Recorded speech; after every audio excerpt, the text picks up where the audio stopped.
Let us examine the characters in this word. Right. Let us compare this with the other letter.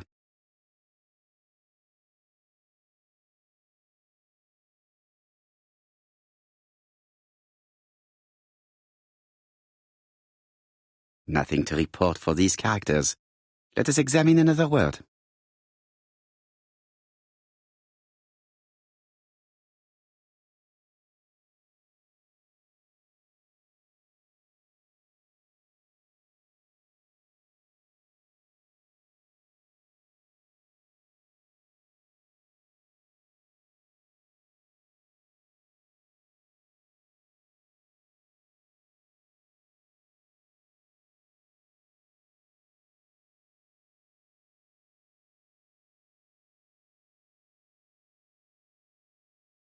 Let us examine the characters in this word.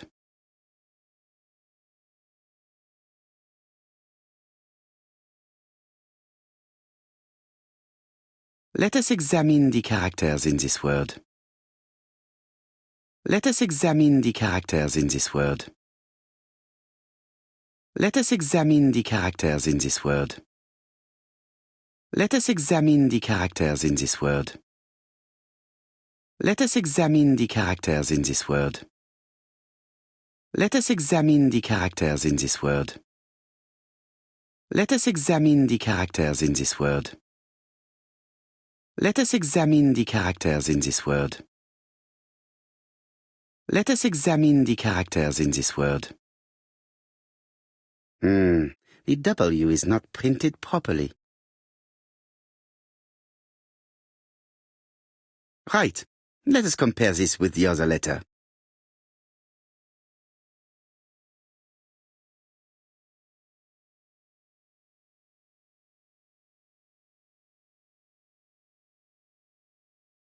Of course, the W characters in the two letters do indeed have the same defect. My theory was right. These two letters were written with the same typewriter. Let us now try and get our brain cells to work.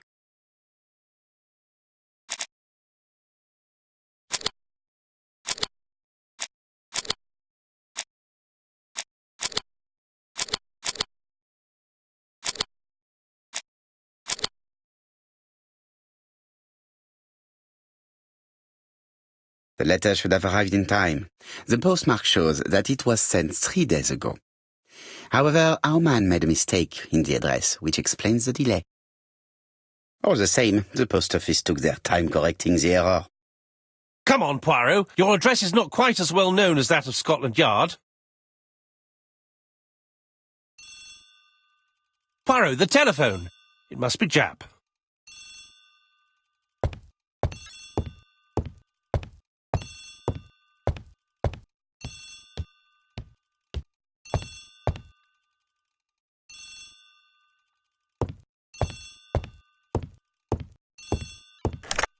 I have some news from Churchton.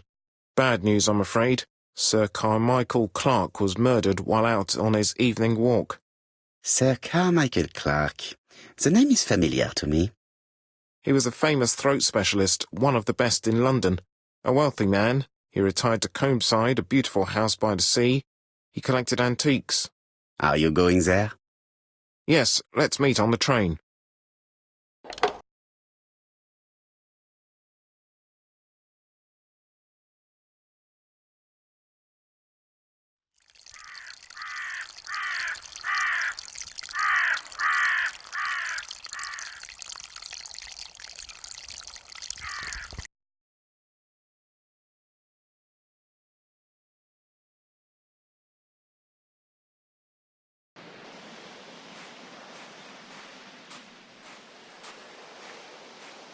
The victim is called Sir Carmichael Clark, one of the best throat specialists in London.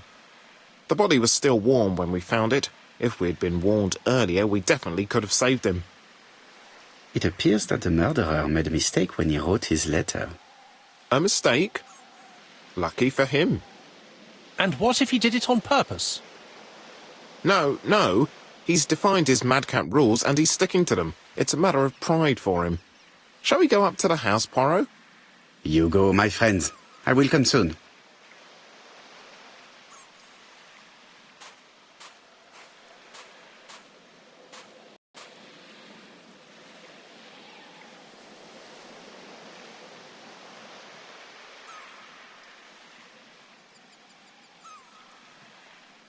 An ABC guide.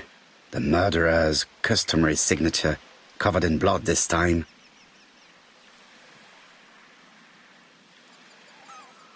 Sir Carmichael's throat was cut. It's a clean incision, a professional murder.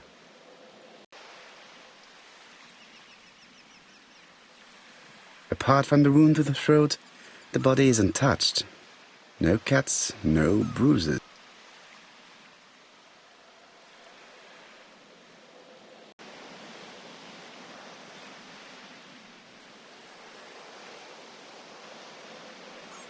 Apart from the wound to the throat,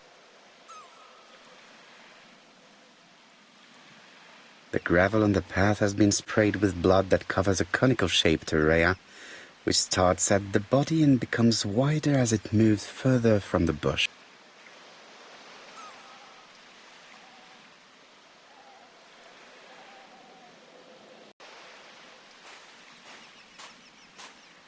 Jap has emptied the victim's pockets and has laid out their contents on this piece of wax cloth.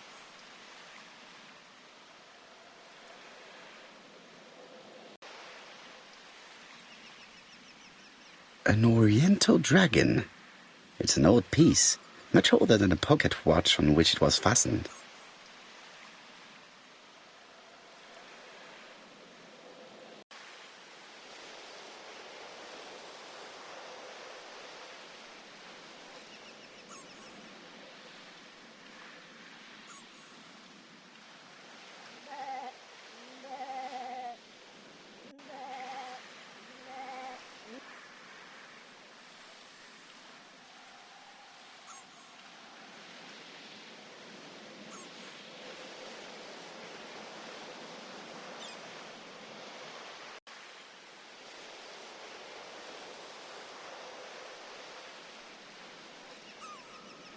A signet ring, very probably with the Clark family's coat of arms.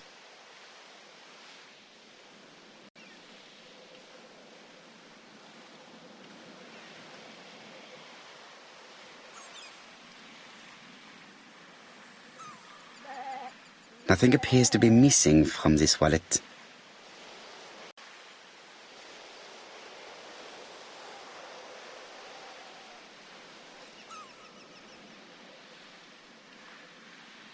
It is pointless.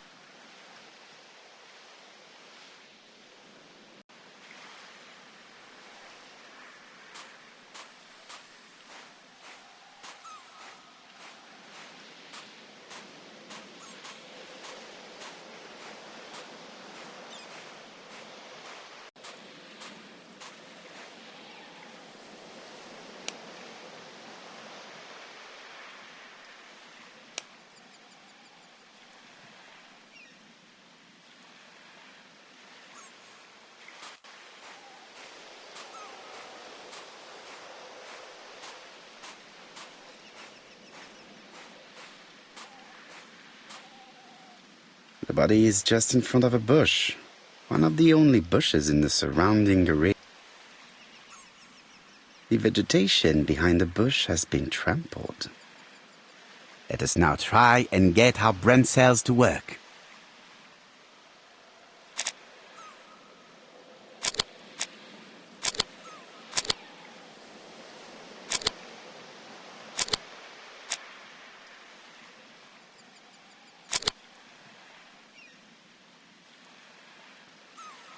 Sir Carmichael had his back to the bush when the killer cut the throat from behind. A fatal blow that sprayed blood over a range of more than 1 meter. Let us now try and get our brain cells to work.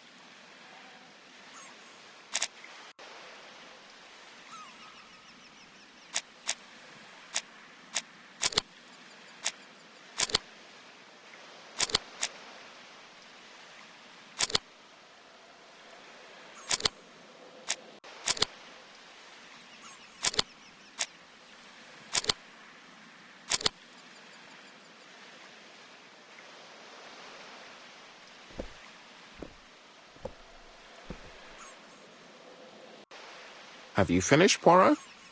Chief Inspector, many questions remain unanswered, but I am certain of one thing.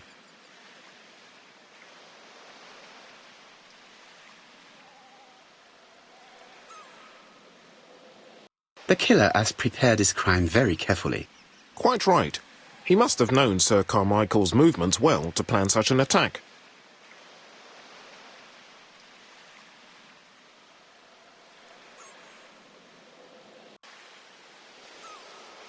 The murderer struck with terrible savagery.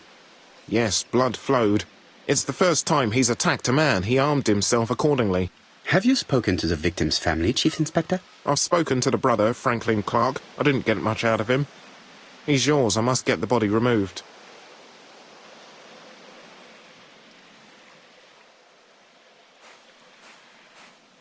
I had better go up to Campsite.